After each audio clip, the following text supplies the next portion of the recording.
Tu cherches un laptop pour Prime Day et tu ne veux pas te faire avoir par une belle fiche technique? Alors reste jusqu'au bout, parce qu'ici, on passe les 5 modèles en revue, du plus faible au meilleur.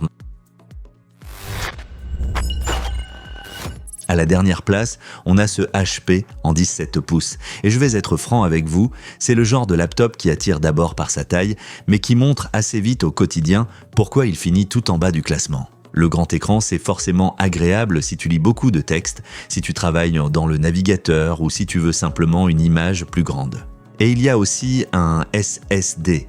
Donc, on évite le stockage lent qu'on voit sur les machines vraiment bas de gamme. Pour les tâches simples comme Office, les mails, YouTube et les achats en ligne, ça peut suffire au départ. Mais il y a un point qu'il faut vraiment connaître. Le Celeron à 2 cœurs est clairement le gros frein de ce modèle dans cette sélection. Et en plus, on n'a que du HD plus au lieu du Full HD. Face à tous les autres modèles ici, l'image paraît moins nette.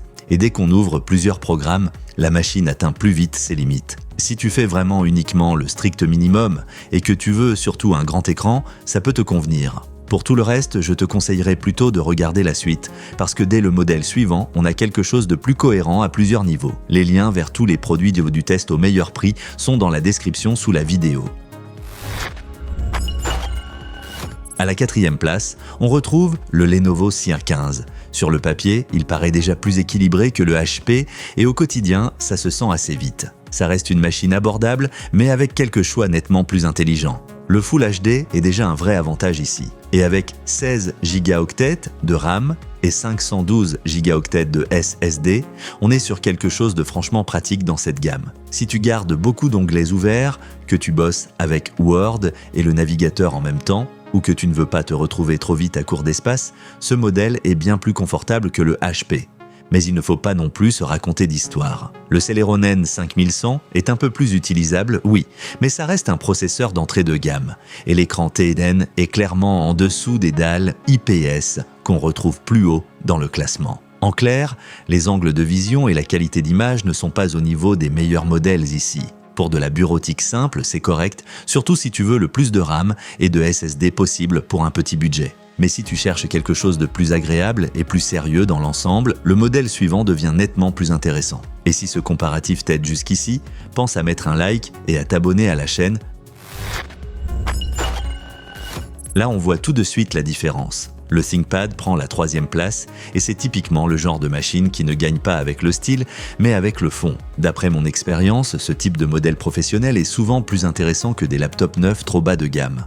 Le Core i5 est clairement au-dessus des machines équipées de Celeron et les 16 Go de RAM aident évidemment aussi. Et puis, il y a tout ce qui fait l'esprit ThinkPad. Une machine robuste, pratique et souvent plus agréable à utiliser au quotidien. Le Full HD et l'IPS rendent aussi l'affichage plus propre que sur le Lenovo CR15 et bien sûr meilleur que sur le HP. Sur le papier, ça paraît déjà solide, mais il y a quand même des limites. Le processeur n'est plus tout jeune, c'est une génération plus ancienne. Et 256 Go de SSD, aujourd'hui, ça commence à être un peu juste. Face à l'Acer et à l'Asus, il manque aussi un peu de marge pour l'avenir, surtout si tu comptes garder la machine longtemps, si tu veux un ordinateur de travail sérieux et que tu attaches de l'importance à une base professionnelle éprouvée, ça peut être un très bon choix. Mais si tu veux plus de puissance avec le même côté pratique au quotidien, alors le modèle suivant devient vraiment intéressant. À la 2e place, on a l'Acer Aspire Go 15. Et là, je dois dire qu'on arrive enfin sur une machine qui n'est pas juste correcte, mais vraiment convaincante comme laptop au bon rapport qualité-prix. Le Ryzen 7 fait ici une vraie différence. Au quotidien, ça veut dire plus de réserve avec beaucoup d'onglets ouverts, un travail plus fluide, du multitâche plus confortable et tout simplement moins de temps à attendre. À ça s'ajoute 16 Go de RAM, 512 Go de SSD et un écran IPS Mat. Face au ThinkPad, l'ensemble paraît plus moderne et comparé au HP et au Lenovo C15, on est clairement un cran au-dessus.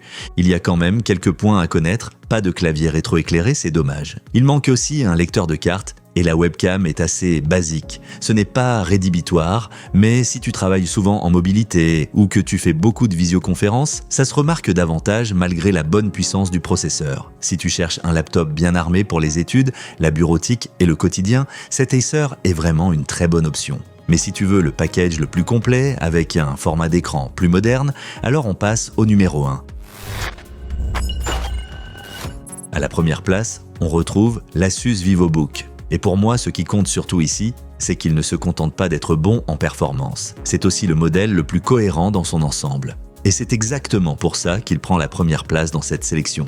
L'écran au format 16:10 est vraiment agréable au quotidien. On a simplement un peu plus d'espace en hauteur et ça se voit tout de suite sur les pages web, les documents et les tableaux. En plus, le Core 5 était moderne et suffisamment rapide pour énormément d'usages de tous les jours. Avec 16 Go de RAM et 512 Go de SSD, on a ici une machine équilibrée qui paraît plus aboutie que les alternatives plus faibles.